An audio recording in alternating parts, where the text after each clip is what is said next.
Mbetet vetëm në letër, kush mban përgjegjësi kur një shkëndi e vogël kthehet në një tragjedi të madhe dhe mbi të gjitha, a jemi ne qytetarë të mbrojtur nga shtëpitë tona dhe për diskutuar për këtë temë me mua në studio është Dëshira Mena, inxhiniere, njëherë është drejtuese e Unionit të Inxhinierëve Shqiptar. Faleminderit. Ne si të kemë në studio. Me mua në studio është Alban Laçi, kryetar i Shoqatës Shqiptare për mbrojtjen nga zjarri dhe shpëtimi. Faleminderit Alban që je me mua. Faleminderit për ftesën. Me mua në studio është zoti Aleksandër Çavo, ekspert zjarrfikës privat. Faleminderit për ftesën. Ne si ju kemi në studio të treve për të analizuar një nga temat vërtet shumë të rëndësishme, por kujtohemi sidomos kur ka raste tragjike, pa diskutim, rasti i fundit në një pallat, kompleks pallatesh. Dëshirë dua ta nis me ju për një analizë, për të diskutuar se si ju e vlerësoni aktualisht situatën e ndërtimeve në Shqipëri. Sa të sigurt jemi nga zjarret? Atëherë, pyetja është e përgjithshme dhe përfshin shumë brenda përgjigjes së saj, por unë duke ilustruar në mënyrë specifike me rastin konkret, do të bëj një analizë të çfarë ndodh ose sa të sigurt jemi ne në aspektin e mbrojtjes nga zjarri.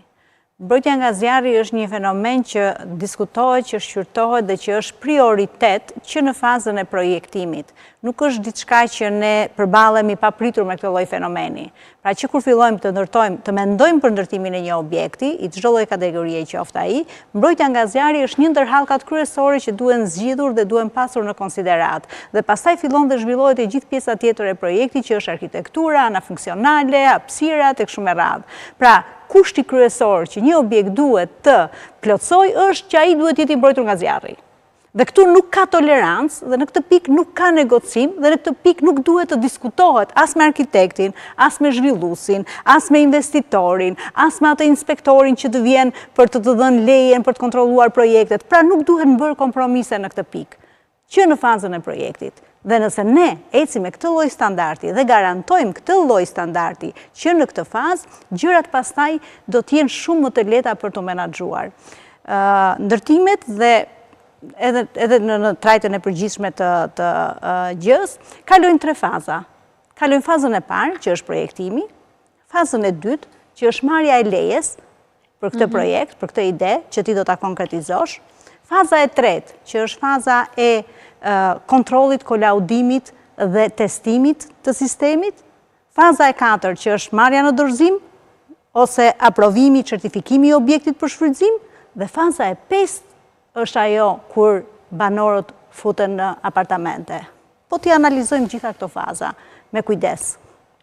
Çfarë ndodh? Projektuesi duhet jetë një projektues i certifikuar për të bërë projektet e mbrojtjes nga zjarri. Por projekti mbrojtjes nga zjarri nuk është kaq i thjeshtë, është shumë kompleks. Nuk është një individ që mund ta bëjë projektin e mbrojtjes nga zjarri.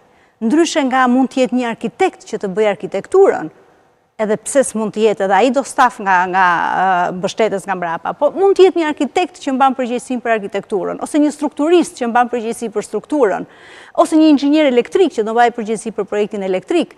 Me projektin e mbrojtjes nga zjarri nuk është kështu. Për të bërë një projekt të mirëfillt të mbrojtjes nga zjarri, do duhet që në këtë projekt të përfshihen të gjithë strukturat inxhinierike edhe arkitektonike të domosdoshme për të bërë detyrën e tyre te projekti i plotë i mbrojtjes nga zjarri. Pse e them këtë? Sepse nuk është një inxhinier që firmos projektin e mbrojtjes nga zjarri, siç çuditërisht ndodh këtu tek ne. Kush firmos? Atëherë, ta shpjegoj. Projekti i mbrojtjes nga zjarri ka 2 kategori madhore.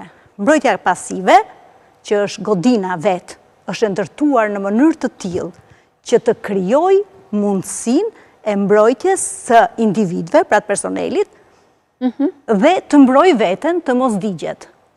Këtu futet arkitekti dhe strukturisti. Mbaje, vetëm një moment. Sa në praktik zbatohet kjo që dëshira thot? Thjesht për ta mbaruar që pastaj t'ja kaloj Sandrit të bëj pjesën teknike. Pra, në fazën e parë arkitekti dhe strukturisti. Pastaj është mbrojtja aktive,